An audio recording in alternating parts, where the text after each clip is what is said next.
Mr. Agnew. Thank you. We're talking about standards and rules for organic farms and farming. I'm very worried that the rapporteur still wants to bring in this idea that you can not have a holding that's part organic and part not organic. In the United Kingdom, holdings are larger than they are perhaps elsewhere in Europe, and organic farmers in the United Kingdom don't split the holdings just to cheat the system. They do it for one of two reasons.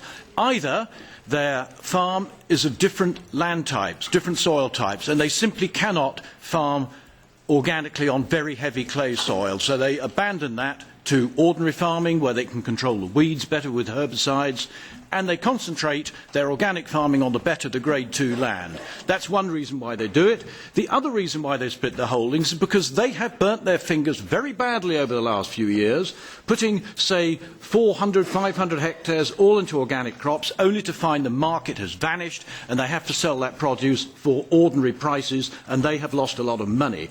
If you insist on going down this route, Martin, you will give British organic farmers a choice: double or quit. And they won't double if it means losing money, and so they will quit the sector. The next point is about imports. If any organic consumer was to look himself in the mirror, he should say, should I be eating imported organic produce? I eat organic produce because I think it is sustainable. It isn't sustainable to import food from 5,000 miles away. So as long as we put on the country of origin, there shouldn't need to be any imports, and so the standards shouldn't be a problem. Finally, you want to have different standards for seeds. That's a code word for saying you want to have lower standards for seed. What are the various criteria you want to lower? Is it germination? Is it purity? Is it admixture of weed seeds? Or, as I say it, the elephant in the room, ergot? Can you please come clean on what you want to reduce the standards of? And bear in mind, once you have reduced those standards, we come across the problem of contamination the other way around. And whilst organic farmers say we don't want any terrible GM or chemicals contaminating our produce, perhaps ordinary farmers don't want lower grade organic seed contaminating theirs. Thank you.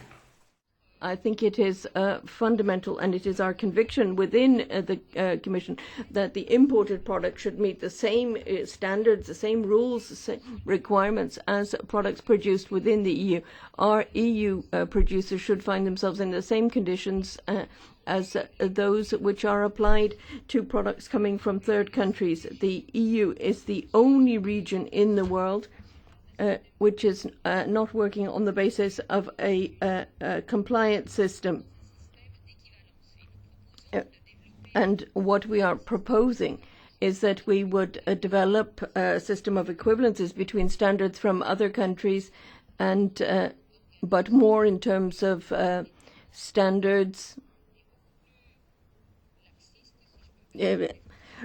not so much on the basis of systems that have been used previously, because they can be a little too lax. Now, perhaps I could comment on the import rules. Now, I proposed that we would have regional criteria. Countries that are neighbouring countries that work at the same level as we do. I don't think we could accept saying that they would have different standards. But if we take Africa, for example, if we take Burkina Faso, I think there we couldn't say that they can only export to the EU if they meet our rules one-to-one. But this is why it's important that we tighten the control instruments, and that is why I would come back to what the Commission said. Now, the Veterinary Office has just been mentioned. Now, I don't see how we can achieve harmonisation within the 28 member states. Is already quite difficult. But cross-border trade, we don't know who's checking what. We don't know which rules apply in Romania and which rules apply in Portugal. It's difficult to get an overview of all of that. I mean, if a Commission, if there are proposals as to how this can be improved, we'd like to see them. Now, we've made a proposal.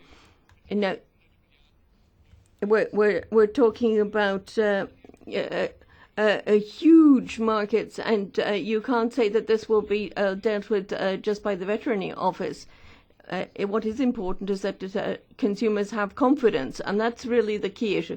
Now, what we call it, whether it's a body, an office, that doesn't really matter. But we need to have this role. And transparency is also important. We need to close loopholes in the existing regulations. That's also a key issue. And so we need to look at that.